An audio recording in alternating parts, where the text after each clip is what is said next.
Welcome to A Slice with Dice, where education meets inspiration and leadership meets real life.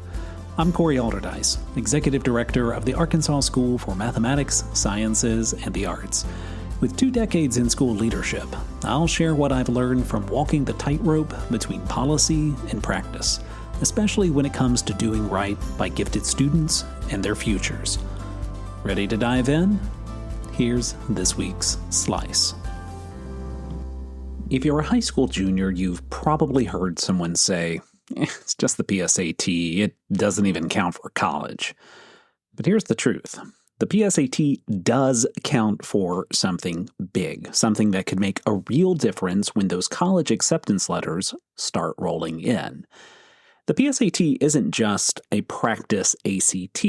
It's officially called the PSAT NMSQT, or the National Merit Scholarship Qualifying Test. And that second half of the name is where the magic happens. Every fall, more than 1 million juniors take the PSAT. Most treat it as a low-stakes warm-up, but for the top scorers, the top 2% in each state, it's the first step toward becoming a National Merit Scholar. Now, that title can mean serious money for college, sometimes thousands of dollars in scholarships, or even full tuition awards at certain universities. So let's unpack how that works. After you take the PSAT, your scores are converted into what's called a National Merit Selection Index. It's not the same thing as your regular PSAT score. The selection index takes your test scores, reading, writing, and language, and math, and combines them in a specific way. Each section is scored on a scale of 8 to 38, and to create the selection index, you add your evidence-based reading and writing score twice and your math score once, then multiply that total by 2. Okay, so here's what that means. The verbal side, the reading and writing, counts double compared to math.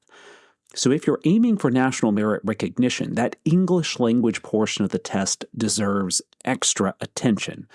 Don't overlook or rush past the vocabulary, grammar, and passage analysis practice.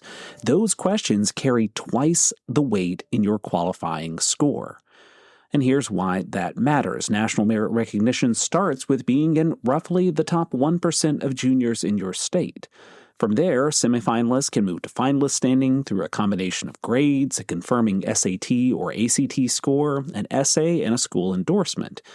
And from that pool, about 7,500 students nationwide earn scholarships worth a total of more than $30 million each year.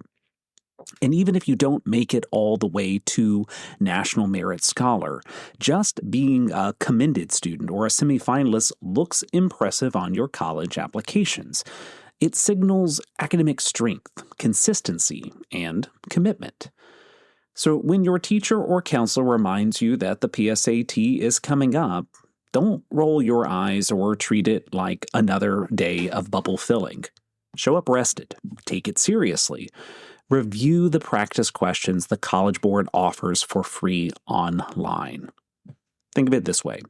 It's one morning of effort that could open doors to scholarships, recognitions, and maybe even your dream college. And for those of you who plan to retake the SAT this year, the PSAT is also the best possible practice test you can get. It's administered under the same conditions and uses the same question style, so you're not only positioning yourself for scholarship opportunities, you're also building momentum for the next step.